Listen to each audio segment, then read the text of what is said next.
Little জন new ইয়র্কে 10 বছর ধরে কঠোর পরিশ্রম করে $500,000 সঞ্চয় করে এই ছোট 0 বর্গমিটার দরজা প্যানেল বারটি কিনতে পারল। সে দরজায় প্রবেশ করার সাথে সাথে পড়ে গেল, কিন্তু ভাগ্যবশত তিনি শিশুকাল থেকে পাটে আনা ইগলটি তাকে রক্ষা করে নিয়েছিল। প্রতি রাতে তিনি নিজেকে স্টিল তারের সাহায্যে বাঁধে ঘুমাতে হতো, যা শেষে তাকে খুব কম রকম পিঠ ব্যথা দিয়ে দিত। প্রতি রাতে সে তার ইগলের উপর ঘুমাতে হয় এবং দুঃখে কাঁদতে থাকে। শেষ পর্যন্ত তিনি আর সহ্য করতে না পেরে জায়গাটি নতুন করে সজ্জিত করার সিদ্ধান্ত নেন। প্রথমত, লিটল জন কিছু গ্যালভানাইজড স্টিল পেয়েছিল এবং তার ছোট্ট জায়গাটি প্রসারিত করার জন্য একটি ফ্রেম ঝালাই করছিল। লিটল জন তার খালার কাছ থেকে কিছু টাকা ধার করে এক্সপ্যানশন স্ক্রু কিনে ফ্রেমটি দিলে ঠিক করল।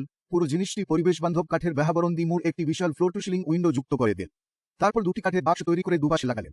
একটি বাক্স তার সচল পরিধি পরিবর্তন করার জন্য এবং অন্যটি সুইটকেস এবং মোটা কম্বলের জন্য।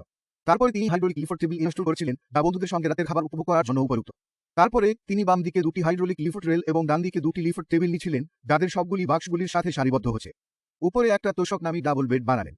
এখন তার গার্লফ্রেন্ড যদি আসেন, তাকেও ঘুমানোর জন্য একটি সুবিধাজনক জায়গা থাকবে। তিনি একটি লোহার রেলিং লাগিয়ে দিয়েছিলেন যাতে প্রবল বাতাসে সেগুলো নিচে উড়ে না যায়। তারপর তিনি বিছানার মাথায় একটি বড় পুরাতন ওয়ার্ডরোব ইনস্টল করেছিলেন, ডাবভার্স দ্বারা চালিত।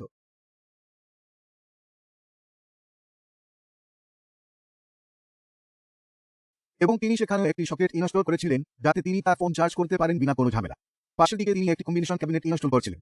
ডান পাশে একটি সিঙ্ক এবং বাম পাশে একটি ইন্ডাকশন কুকার রয়েছে, ডাবভার্স দ্বারা চালিত।